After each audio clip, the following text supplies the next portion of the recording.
Hola, bienvenidos todos. Estoy aquí, mi nombre es Michelle Aguiniga Rascón, estoy aquí en Apson. Feliz porque hemos reabierto puertas después de la pandemia, estamos haciendo mejoras al lugar, se acaba de abrir el diplomado de lengua de señas y estamos de nuevo aquí con toda la actitud de volver a trabajar, a empoderar, a seguir creciendo e impactando a toda nuestra comunidad de Tijuana. Bienvenidos.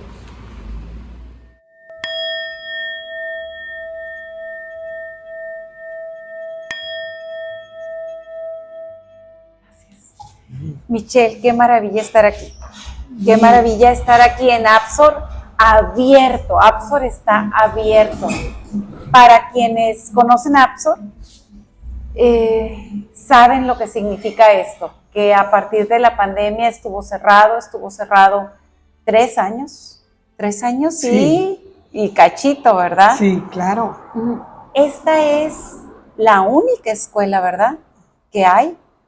Sí, tenemos una escuela del sistema educativo, tenemos escuelas ya más inclusivas en el municipio, pero aquí empieza todo, 30 años desde que se constituyó legalmente, entonces ha sido ese semillero donde han surgido intérpretes, diplomados, cursos, inclusión en escuelas regulares, en escuelas con intérpretes, laboral, tanto. Pero aquí empezó todo. Aquí empezó. Tú eras una chavititititita. Yo estaba en pañales. Ajá, estabas chiquita. Y cuéntanos desde el inicio, ¿cómo fue que surgió esta necesidad, este sueño, este anhelo? Bueno, este anhelo es de mi madre, ¿sí? Mi madre es una persona sorda profunda que habla actualmente, yo tengo su timbre de voz. Igualita, porque yo soy la mayor de 3, ¿verdad? Mi madre tuvo un hermano sordo y en la familia se da esto de la situación de la sordera. Se casa, mi papá oyente, tiene familia, todos teníamos un ambiente familiar bonito, cómodo para nosotros, pero resulta que la señora descubrió la lengua de señas, ¿no? Entonces, yo le llamo a eso, no encuentro la palabra para decirlo, pero es como si ella hubiera salido del closet, fue un descubrimiento. Antes de eso, hay una versión de mamá y después de eso hay otra versión de mamá. Mamá que vive en el silencio, mamá que se comunica con el mundo. A la mamá que viene y se descubre, ¿no? Hace saber sus derechos y a partir de ahí esa señora se dedica definitivamente a ser la voz de las personas sordas. Se dedica en cuerpo y alma a hacer eso, ¿no? Todavía hasta este momento sigue promoviendo la lengua de señas, sigue abriendo los espacios para la inclusión educativa, ya no con el equipo que tuvo hace 10, 15 años atrás, pero ella sigue. Y me llama mucho la atención cuando me encuentro con personas que me dicen, ay, yo conozco a tu mamá, y es muy, porque la señora donde llega es una oportunidad para ella de hablar de sordos, ¿no? Sí. Ella se puede presentar en un lugar sola y estar en un restaurante, en un convivio, en una fiesta, ¿no? El aniversario de Tijuana, y ella, si no sabe con quién sentarse, llega, se presenta, y para ella siempre es una oportunidad de hablar de sus necesidades, de decir esto pasa con los sordos. Entonces, es una señora que difícilmente se queda ya calladita. No pasa desapercibida, Graciela. Ella tiene un lugar enfrente en todos los eventos y ella no se la piensa 2 veces antes de pedir este lugar. En la entrevista que hicimos con Graciela Rascón, ella nos habla de su primera intérprete, la más importante de todas. La más importante, wow, qué palabra tan. La más importante de todas. Y no sé si tú has estado consciente en tu vida de la importancia Claro. de haber llegado a la vida de Graciela y cómo impactaste, cómo cambiaste, cómo fuiste motor. ¿Cómo fui motor? Nosotros ya estamos reconocidos dentro de la cultura de los sordos. Se habla que la comunidad sorda tiene una cultura propia. Esto es debido al tipo de lenguaje que manejan ellos. Entonces, en su escala de valores para la comunidad sorda, lo primero es la lengua de señas. En nuestra escala de valores como oyentes, lo primero es la familia. Entonces hablamos de diferentes valores como sociedad. Entonces, como comunidad, ¿no? de sordos. Entonces, lo que sucede con los hijos de los sordos, no nomás mi caso, voy a atreverme a hablar por todos mis hermanos de cultura, de la situación en la que nosotros nos vemos y que tenemos que madurar rápidamente por la necesidad de nuestros padres, porque definitivamente somos los oídos de nuestros padres. Entonces hacemos ese enlace. Estamos ya reconocidos vieron la película Coda, ¿verdad? Entonces esto viene a marcar en México una diferencia, porque en México no estamos reconocidos como esa comunidad con necesidades emocionales, sociales, por la falta de algunas cositas ahí, ¿no? En nuestro crecimiento y en nuestro desarrollo. En Estados Unidos funciona diferente.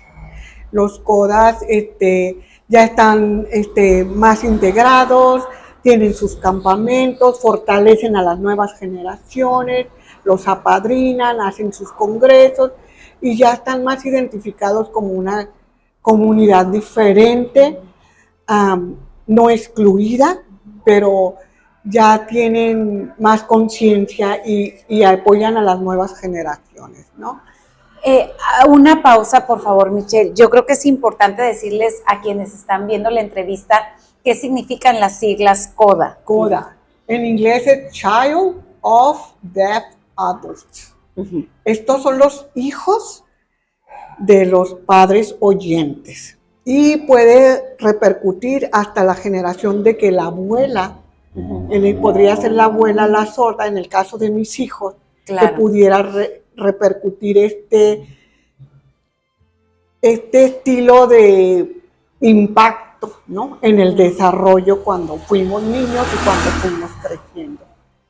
Y ya hablando de esto en general y concentrándome en cómo es ser la mayor de 3 hijos, pues mi mamá dice que desde que estaba de meses cuando me cambiaba los pañales, ella podía ver en mi rostro, mis gestos, y si alguien estaba tocando la puerta. O sea, ella vivía visualmente atendiendo, ¿no? ¿Qué está manifestando Michelle en su expresión corporal a fin de poder saber algo está pasando, algo debo de atender, algo debo de entender? Pero la naturaleza es así de maravillosa. Nadie le dijo a ella, voltea a ver a Michelle, y nadie le dijo a Michelle, tienes que informar a tu mamá lo que está pasando. Entonces así fue como nosotros crecí, y pues ha sido una gran aventura, sí descubrir, sí sobreponernos, sí comprender que tenemos una mamá diferente, sí vivir la discriminación, porque la vives, o sea, es algo que está ahí latente, y lo que le hacen a tu mamá, pues te lastima a ti, lo que le hacen a tu familia, las burlas, la ignorancia, la omitirlos, o sea, todo ese tipo de cosas, pues son cosas que nos marcan en el crecimiento, en el desarrollo, ¿no? Háblanos de eso, por favor. De eso. Pues, mi mamá y yo en lo personal, con el permiso de todos ustedes, me gustaría hablar de una manera menos meliosa, porque siempre lo hemos manejado así, pero la realidad de las cosas es que influye mucho la familia, ¿no? Influye la familia, las actitudes de la familia, los comentarios de la familia, ¿no? Entonces es muy impactante, ¿no? Ser la mayor cuando tienes una familia, la de mi mamá, me refiero a ese entorno en el que ella nace, donde pues puede ser algo vergonzoso la discapacidad. Entonces, algo de las cosas que a mí más me marcaron en mi crecimiento es el escuchar, hacer comentarios de mi mamá en presencia de mi mamá. Entonces, eso es algo que te marca, ¿no? Dando por hecho que no oía a Graciela. Que no oye. Entonces, no escucha, entonces te doy mi versión de los hechos. Y aunque ella esté aquí, si estás pidiendo un permiso, y ella está, mi mamá, diciendo que no, la otra persona puede intervenir y decir, no, tu mamá no sabe. Claro. Ese tipo de comentarios, ¿no? Entonces esas son situaciones, pues, marcan. Otra cosa es tener que interpretarle, ¿no? En aquel tiempo el teléfono era de casa. Chiquitita, ¿qué edad tenías cuando pasaba esto? Pues es que de siempre, había que acompañarla al doctor, había que acompañarla al mercado. Mi mamá tuvo la gran habilidad de saber leer los labios, entonces nosotros le hablábamos a mi mamá de tal manera que ella hiciera la lectura labial. Entonces íbamos a la carnicería, por decirlo, a la carnicería, y él decía, ¿cuánto el carnicero? ¿No? Y entonces volteaba y yo, o sea, no hacía voz, le decía. No articulamos bien, las personas de la vida no articulamos bien. Entonces ya le decía, ¿cuánto? Y a mi mamá, 1 kilo. Ella hacía todo porque la gente no se diera cuenta que ella no escuchaba. Era un aprendizaje seguramente de familia, en hacer como que todo estaba bien. Tenía la gran ventaja de ser hermosa, entonces estaba bonita, no importa que no escuche, ¿no? Me refiero a la familia, ¿no? A lo que era importante para nuestra familia. Entonces, así fue como nosotros fuimos creciendo, en el teléfono, mi mamá enojada y diciendo, dile que lo que quería, ¿no? Que hablaron de la oficina del consultorio, que el doctor siempre no va a venir. Y pues que, mamá, que el doctor no va a estar. No, dile que ya le he llamado muchas veces y que quién sabe qué. Y tú dile. Y yo, mamá, pero es que no va a ir. Pero dile que estoy muy enojada. Y tú te volviste abogada también. Entonces, son muchas de esas situaciones. El comportamiento en la escuela, ¿no? En el que ahorita le vamos a hablar por teléfono a tu mamá. Y yo, háblale por teléfono. Tenía sus ventajas, ¿no? Había que abogar e interpretar esas situaciones en las que es que su hija, porque no se podían comunicar con ella, entonces había que hacer realmente de todo. ¿Tú tomaste ventaja de esto? ¿Aprendiste? Digo, no te estoy criticando, No. Pero qué maravillosa herramienta el aprender a manejar las situaciones, porque así como se hace para travesuras, luego se hace para cosas útiles. Pues sí, quiero decir ahora, pues sí, ¿no? En aquel momento pues era una ventaja, ¿no? Sí. Pero no estaba consciente, te puedo decir que no estaba consciente, yo no sabía cómo era la vida de otras familias, solo conocía a mi familia y adentro de mi casita.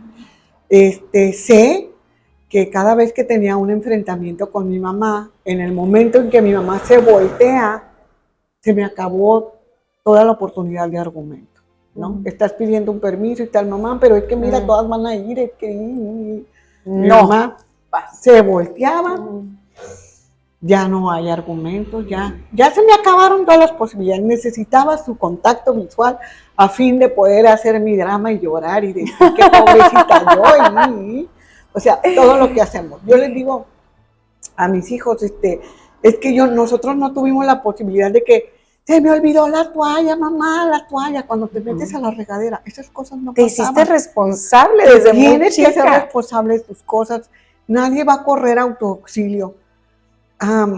Claro, si me caí y mi mamá está ahí, claro, no me quiero, pero no puedes gritar y decir, ven, ayuda, no se da ese tipo de cosas.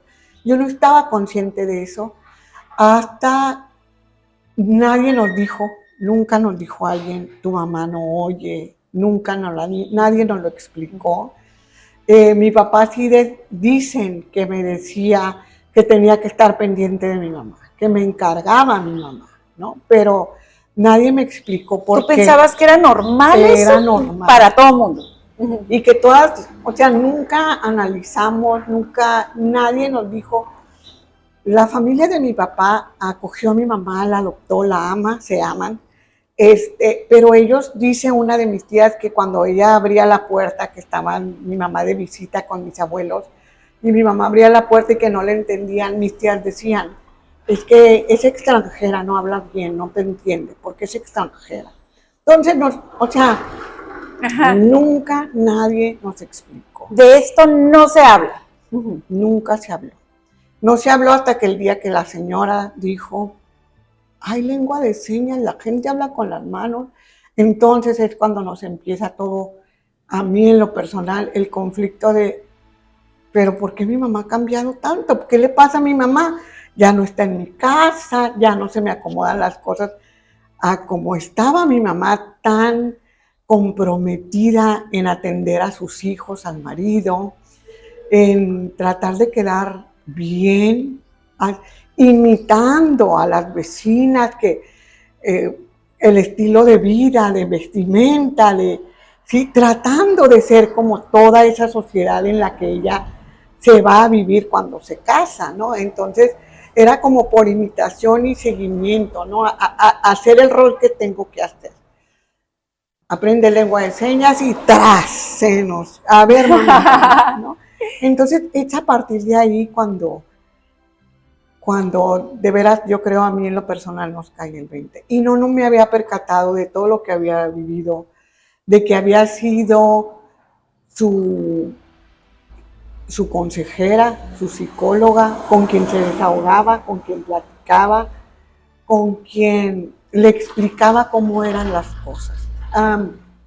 Hay palabras que no se pueden, que no las podía leer. Mi mamá tiene hábito por la lectura, mi padre lo adquirió de mi papá. Mi papá era paciente, muy travieso, pero muy paciente con mi madre.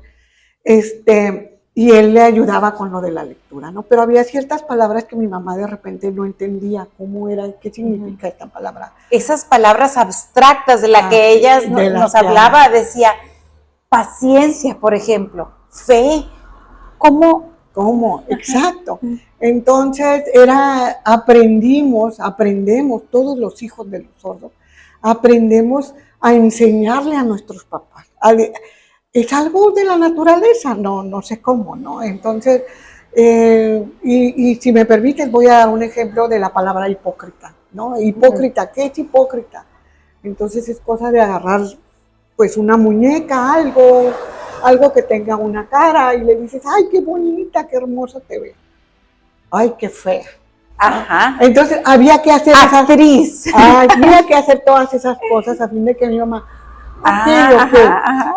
Y mi tío Francisco, un hermano más chico de mi mamá, también un hombre muy inteligente, entre ellos deben de haber desarrollado sus códigos de comunicación y haber desarrollado todo lo que está en sus cabecitas, ¿no? Entonces, todo eso que a mí me tocó interpretar, enseñar, escuchar por mi mamá, ser la mamá de mis hermanos, la cómplice, la psicóloga, yo nunca me percaté de eso. Es algo... Tú pensabas que en todos los hogares, y es que en muchas casas se vive por distintas situaciones, que eres mamá de tus hermanos. Sí. Pero tienes razón, eso, el ángulo que uno tiene del mundo es en función de lo que uno vive. Así es, entonces no me percaté. Ya cuando estaba adolescente, que ya tuve el de ir a las casas de las amigas a pasar el día y aparte. Entonces ya empezaba a vivir como había un nivel de un vínculo mamá e hija, ¿no? Mamá, tráeme no sé qué. Y cómo las mamás eran tan condescendientes y tenían un vínculo de comunicación, un vínculo que yo no tuve con mi mamá, ¿no? Que hasta este momento sería muy difícil porque no sé, porque yo veo que tú, por ejemplo, me comentas, no, hablé con mi mamá y le platicaba este tipo de cosas, o sea, o le puedes hablar a tu mamá por teléfono y estar horas y te da una receta y te da todo ese tipo de cosas. Nosotros no tenemos ese nivel de vínculo de comunicación. No quiere decir que no nos amamos, pero yo tengo, como oyente, como lo comentaba, tengo el valor de la familia y mi madre tiene el valor de la lengua de señas. Entonces, en nuestra casa, nosotros, por ejemplo, la Navidad, pues sí, la Navidad, mi mamá hace acto de presencia, viene con nosotros, nos trae regalos, pero no es la que organiza y coordina todo. Yo soy la que está ansiosa porque le llegue la Navidad y poner los foquitos y no sé qué. Mi hermana cocina muy rica, pues muy rico, entonces nosotros nos coordinamos para la cena y para hacer todo ese evento por nuestros hijos, pero no es algo que mi mamá dice, vamos a estar todos juntitos y mis pollitos, no da. Y a lo mejor también tiene que ver con algo de carácter, de personalidad. Por ejemplo, yo no soy la persona más navideña del mundo. Y no soy sorda. Ajá, entonces puede tener que ver con eso, puede tener que ver con sí, en efecto, con la condición de ser sorda. Sí, tiene que ver con la condición de ser sorda. Por ejemplo, para enseñarte cómo hacer un platillo. No te lo dijo por teléfono, pero te dijo, ven, mira, vamos a hacer eso. Todo es presencial, la presencia es indispensable. Es indispensable, todo es presencial, todo era modelado, todo es... Mi mamá cosía, hizo mi vestido de novia. ¡Wow! Meticulosa para coser, para cocinar. Tenía ella esa necesidad de agradar socialmente, ¿no? Para poder encajar. Entonces, era meticulosa, es todavía una mujer muy exigente consigo misma hasta la fecha, pero todo era presencial y era exigente, ¿no? A la hora de enseñarnos y a la hora de que nosotros nos tocaba, pues era exigente. Había que estar al nivel de la señora Graciela Rastro. Claro. ¿No? Sí. Y ahora tú eres mamá. Ahora soy mamá, claro. ¿Cómo vives tu maternidad? ¿Cómo la has vivido? No sé qué edad tengan tus hijos. Son adultos. Son adultos. Son adultos. ¿Cómo vives eso? ¿Cómo viviste? Porque es inevitable comparar cómo crecimos y cómo crecemos a nuestros hijos. ¿En qué pusiste énfasis tú a la hora de ser mamá? Bueno, lo primero que pasó cuando yo quería casarme, lo primero que hizo mi mamá fue decirle al novio, ¿sabes que tus hijos pueden ser sordos? Y yo, trágame tierra, ¿cómo se le ocurre a mi mamá decir eso? ¿No? ¿Cuáles son las probabilidades de que eso suceda? 50-50. Okay. Por supuesto. ¿Tan altas? Sí, porque mi mamá tiene primos hermanos sordos. Entonces fue para mí, estaba en la etapa de la negación, en la que ella ya salió, ya estaba ya cuando ella aprende lengua de señas, se divorcia de mi papá, se separan. Entonces en nuestra casa ya no había Absor, entonces ya venía la comunidad a la casa a platicar, a convivir, a aprender señas, a aprender todo ese tipo de cosas.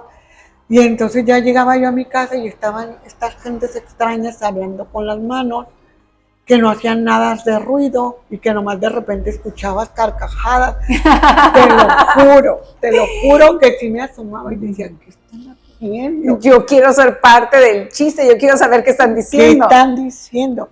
Pero yo creo en aquel momento estaba más enojadita, más Sí, enojadita. porque Mi casa estaba invadida. ¿Hasta qué punto la lengua de señas para ti significaba una separación de tus papás? Pues cuando se separan, yo le eché la culpa Claro. a la lengua de señas. Y es que no es la lengua de señas, es la plenitud. La plenitud de la mujer, no muchos hombres la toman bien. No, obviamente no, porque podría haber sido en otra mujer ser maratonista, iniciar una carrera distinta. Esa plenitud no tiene que ser muy fuerte y muy seguro de sí mismo el hombre para poderlo aceptar. Sí, porque se salió de lo convencional, de lo que estábamos acostumbrados. ¿Cuándo dejas de sentir ese coraje y empiezas a integrarte en esta labor? Por la maternidad, ¿no? De ahí venía la pregunta. Bueno, pues ahí se acomoda todo, ¿no? Ahí vienen las respuestas de todos.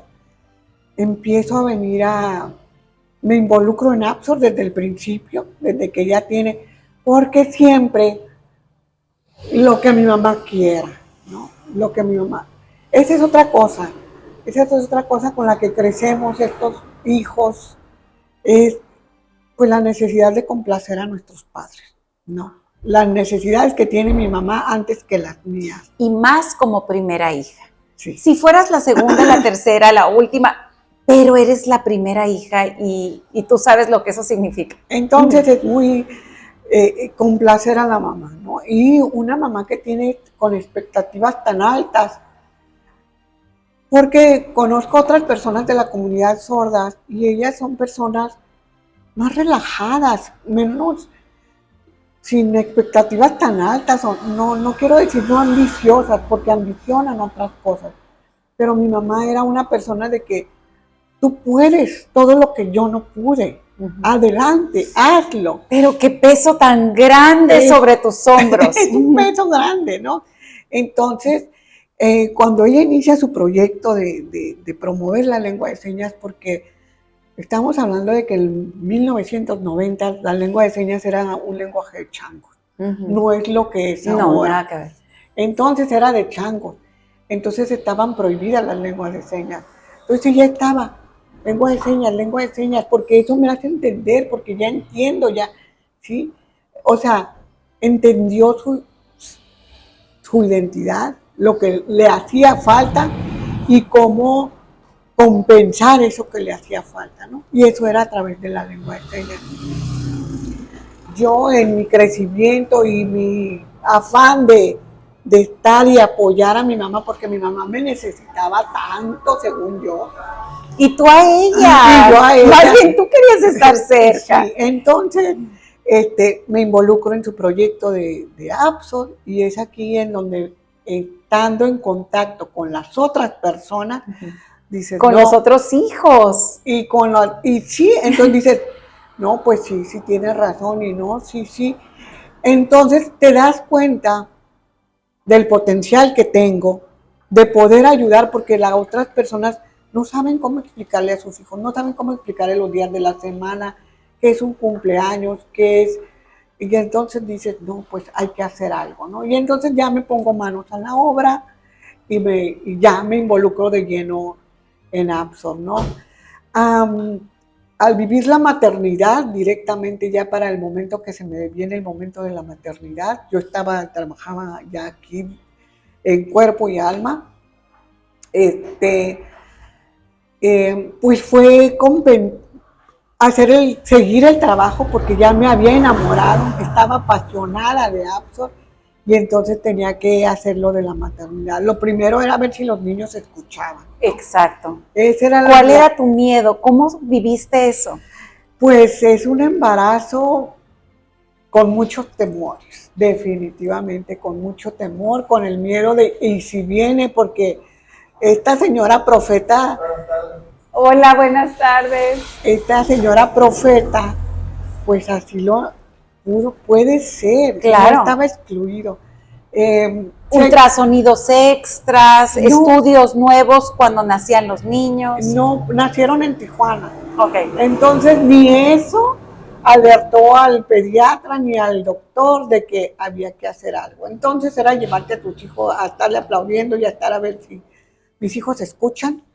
Y había que hacer un balance, realmente, porque estando con mi mamá necesita, cuando estamos platicando con ella, la atención total visual, que te vea los labios y eso.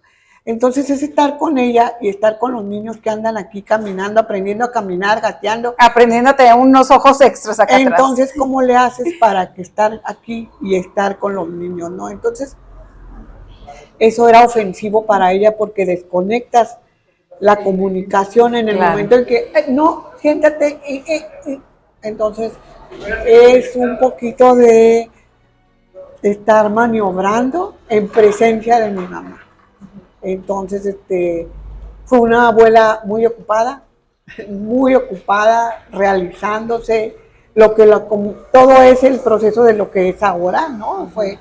Fue encaminándose a eso. Y tuve la oportunidad, pues, de vivir con mis hijos, pues, una maternidad bonita. Tengo una hija y un hijo, son adultos.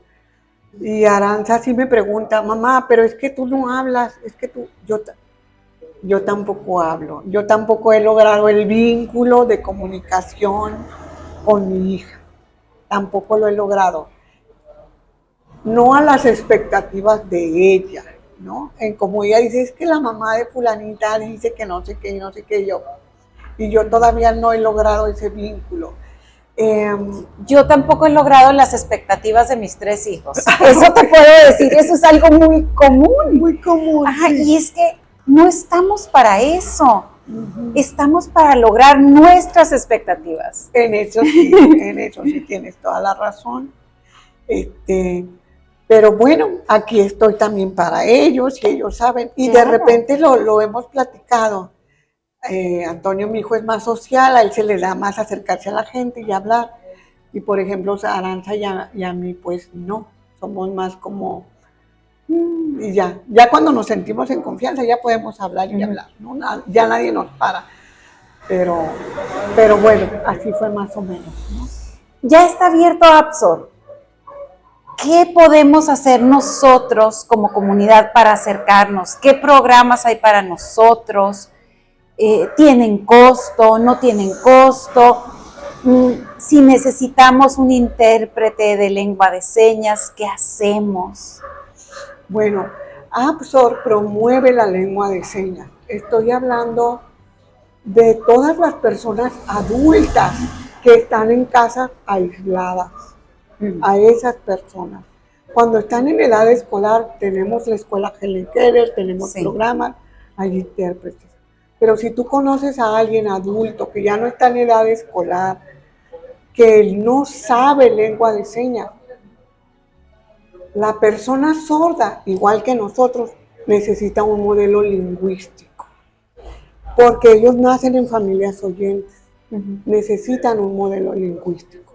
Para eso está Absor, para hacer el modelo lingüístico de señas para la comunidad de sordos. Aparte de la señora haciendo voz por los sordos, así capacitando intérpretes y todo eso. Pero los servicios gratuitos son gratuitos para las personas sordas que no tienen identidad, que están viviendo eso que vivió mi mamá, de no saber por qué soy diferente, porque nadie se los ha explicado. Si a mí no me explicaron, a mi mamá tampoco, ¿no? Entonces, ese tipo de cosas, por la falta de comunicación, la falta de identidad, pertenecer a un grupo. Una vez que ellos pertenecen a un grupo, la vida les cambia. Claro. ¿No? Porque somos seres sociales. Entonces, ellos también tienen esa necesidad de desarrollo. Entonces, pues las personas sordas tienen la necesidad social y de comunicarse y hacer su propia comunidad, ¿no? El diplomado de lengua de señas es una manera en que ustedes patrocinan a la asociación.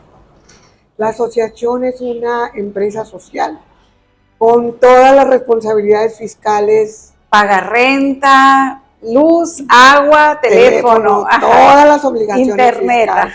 Entonces, una manera en que ustedes están patrocinando a la organización es precisamente tomando el curso de lengua de señas y pues todo lo que la asociación en su debido momento va a ir desprendiendo, ¿verdad? ¿Cuántos días a la semana son? Si quiere uno tomar el curso de lengua de señas, si quiere uno tomar el diplomado, ¿cuánto es la inversión en tiempo? La inversión en tiempo básico son 10 meses aproximadamente y las clases son los sábados por la mañana.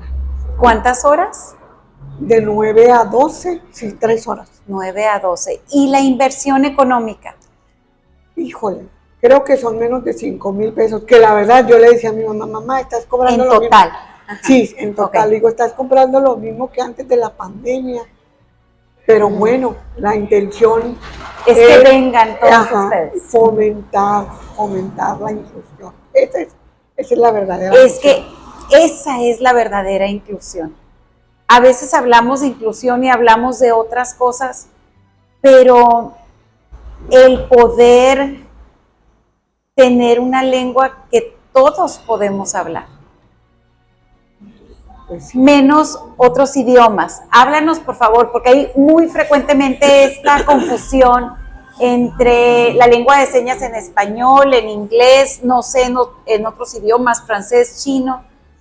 La lengua de señas no es universal, No. Existe una universal, pero cada país tiene su propia lengua de señas. Incluso si hablamos el español, en Argentina, Venezuela, tiene sus propias lenguas de señas. Okay.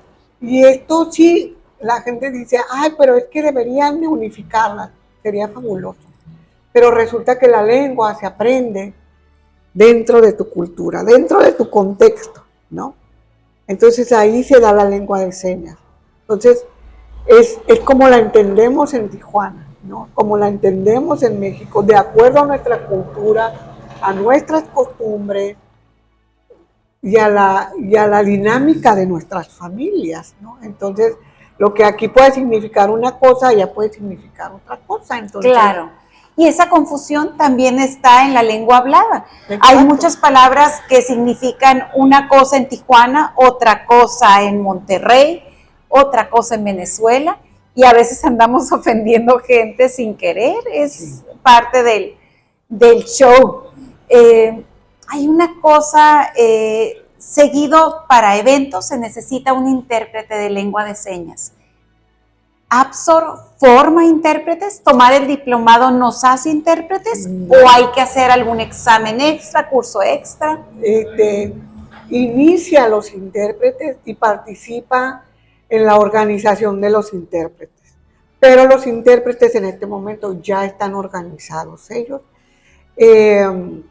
Hace, yo creo que ya 15, 20 años, no recuerdo, Tijuana es el único municipio de la República que tiene intérpretes de planta, de base, dentro del ayuntamiento. ¡Qué emoción! Que sirven para todo Tijuana. Por supuesto, no alcanzan para todo Tijuana, pero sí tenemos, sí están organizados, sí son personas profesionales, te puedo decir que estudiaron su licenciatura, porque es bien importante, ¿no?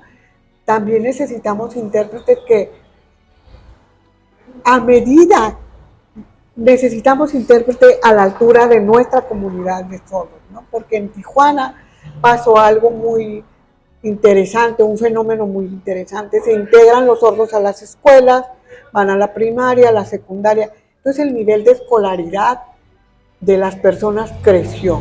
Claro. Entonces los intérpretes tenían que alcanzar ese nivel también.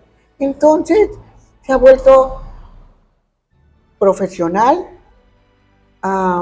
por iniciativa de la misma comunidad, ¿no? Yo he conocido unas maravillosas. Además, la sensibilidad, porque en eventos de arte, culturales, me he topado con algunas que realmente danzan, que sienten la fuerza de la obra de teatro, que sienten el poema, que lo danzan, que lo interpretan.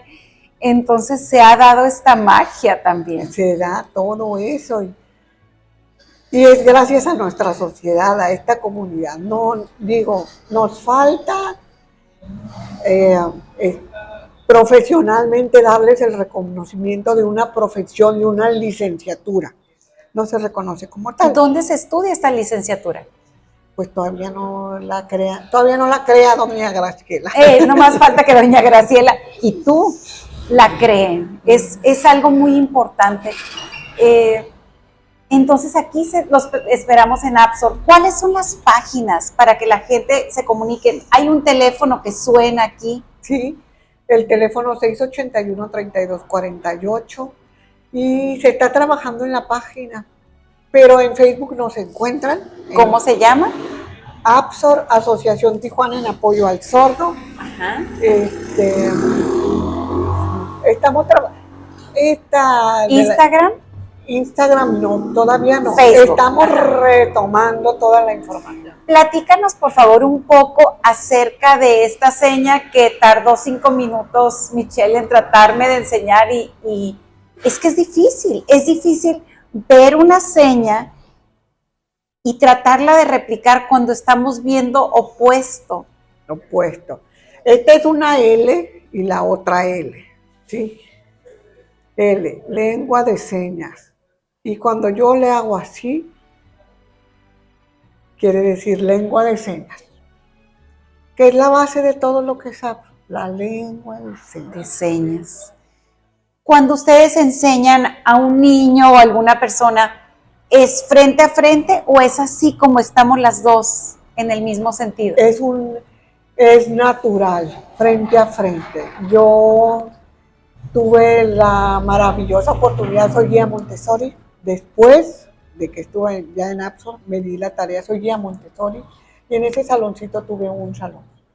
Entonces, teníamos niños desde los 2 años, entonces es algo que tú simplemente estás bombardeando al niño con todo el lenguaje y el niño lo va aprendiendo, es nato, pues el lenguaje es nato. No existe la regla de lo vamos a hacer así. El niño, la persona sorda, y el cerebro voltea, es un voltea. espejo. Sí. Nos cuesta un poquito más trabajo con los oyentes, que estamos analizando, que analizamos, pero ¿por qué así? Y distraídos con otras cosas además. Pero pues es que no estamos impuestos a algo que toda la información tengo que adquirir información sin hablar, me estás dando un mensaje sin hablar, es un proceso, ¿no?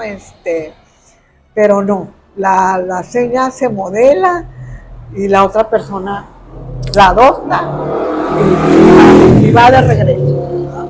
Me interesa, saliéndonos un poco del tema, porque también quiero hablar de ti. ¿Por qué Montessori? Porque estaba de moda en ese momento. ¿Qué te gustó? Yo en mi momento me topé con esta maravilla. No podía creer que fuera un método creado hace tanto tiempo. ¿Por qué Montessori? Porque Montessori ya me llamaba la atención, ya se había puesto de moda aquí en Tijuana, ¿no? Ya estaba de moda aquí en Tijuana, que la escuelita Montessori. Pero resulta que en Los Ángeles, en una escuela en Burbank, Washington District, estaba funcionando una escuela de sordos de Montessori. Es una escuela pública de 5,000 estudiantes y me toca ir a visitarla. Cuando mi mamá está trabajando con los adultos sordos, entonces yo digo, ¿y los niños? ¿Qué está pasando con los niños? Entonces me doy a la tarea de hacer investigaciones de algún método que pueda ayudar a los niños más chiquitos. O sea, en aquel tiempo los niños, por chiquitos que estaban llegando, eran a los 7 años. Estoy hablando de antes de que existieran las escuelas como están ahorita, Helen Keller como está ahorita. Tenían 7 años, habían pasado su primera infancia sin nada de lenguaje, aislados en casa, y ya que tenían que entrar a la primaria, pues se estaban dando cuenta que no escuchaba. Ya hasta los 7 años, en lo que la familia se decide, estaban llegando con nosotros a los 10, 11 años. Entonces decía, o sea, ¿qué está pasando? ¿Qué está pasando? Entonces, y brincándose la época de la neuroplasticidad, en que se pueden hacer tantas cosas, sí. Exactamente. Entonces me doy a la tarea de ponerme a investigar y descubro esta escuela en Los Ángeles, tan cerquita de nosotros, y voy allá. Entonces, ¿cuál va siendo mi sorpresa? ¿No? Que era un 14 de febrero, estaban ellos organizándose el 14 de febrero, empezamos por el área de preescolar, donde es 100% Montessori, las maestras son sordas, y tú dices, bueno, pues está un ambiente en silencio, los niños están trabajando, bueno, pues qué bonito ambiente, ¿no? Fuimos escalando primero de primaria, segundo de primaria, llegamos al quinto de primaria, y estaban en una dinámica en lo que iban a decir, estaban decidiendo qué hacer para el 14 de febrero los estudiantes. Pasan al frente y empiezan a hablar a señas, yo quiero hacer tarjetas, que traigamos dulces, la.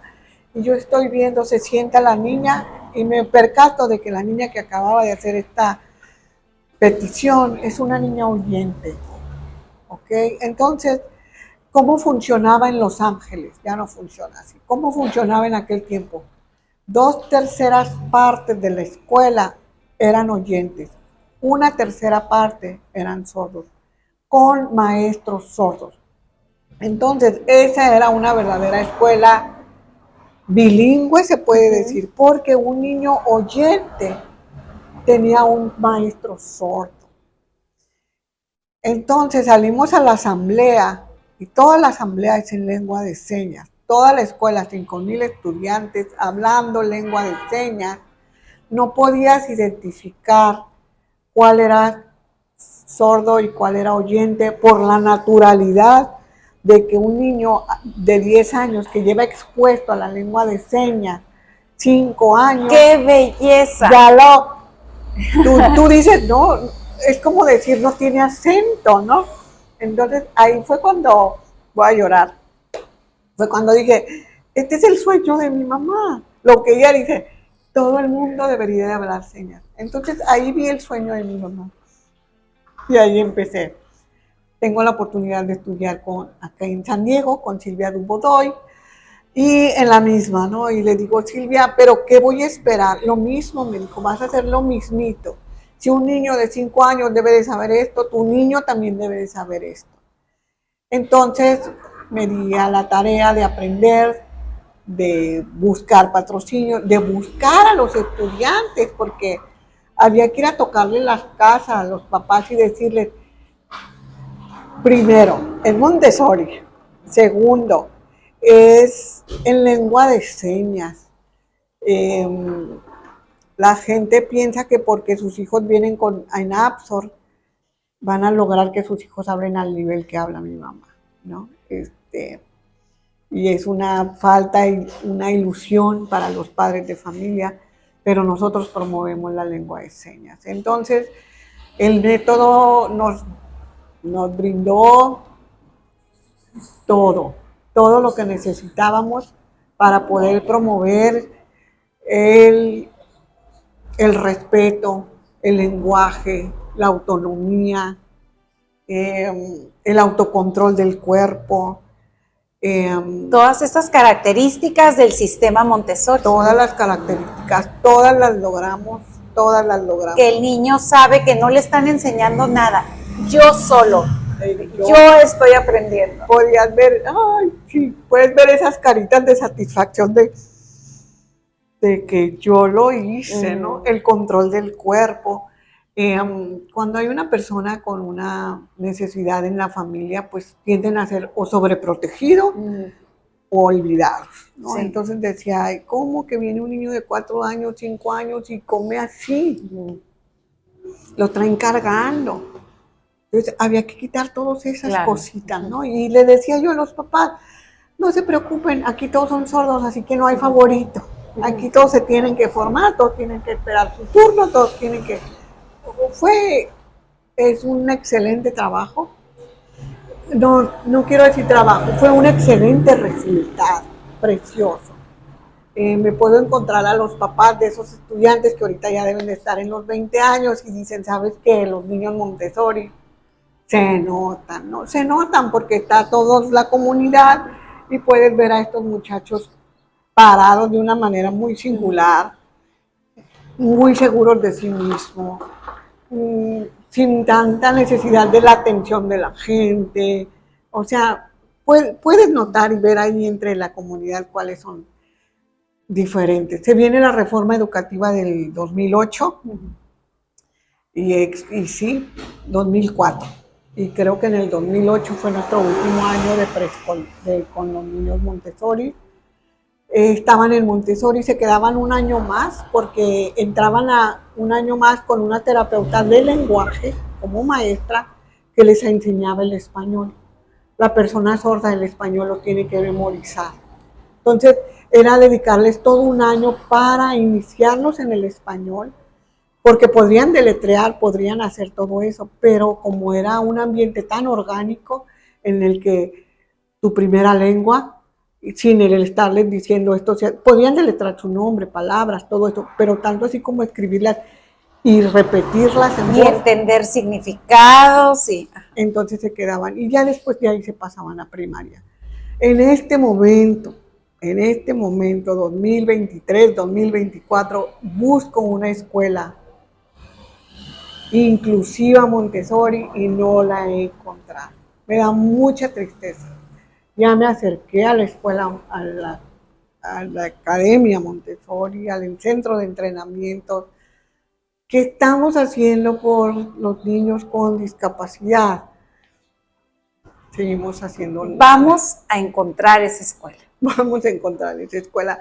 Y es un proyecto que no sé cómo expresarlo, pero me frustra saber que un método tan humanista, tan de autocrecimiento, independencia, no se le esté dando a los niños de necesidades especiales. Es una tristeza porque yo lo viví. Mira, llegaban los niños berreando, así, de esos que se te tiran al piso. Pero es que no había lenguaje, entonces...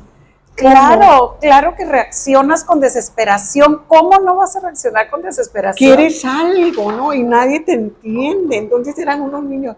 Pero una vez que el niño empezaba a poder expresarse, pues todo se relajaba. O sea, hay alguien que me entiende, tengo unos amigos, tengo una dinámica.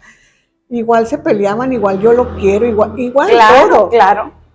Pero fue una experiencia maravillosa, o sea, y sigo buscando dónde, pero bueno, esa es la maravillosa historia de Montessori aquí en Apsor.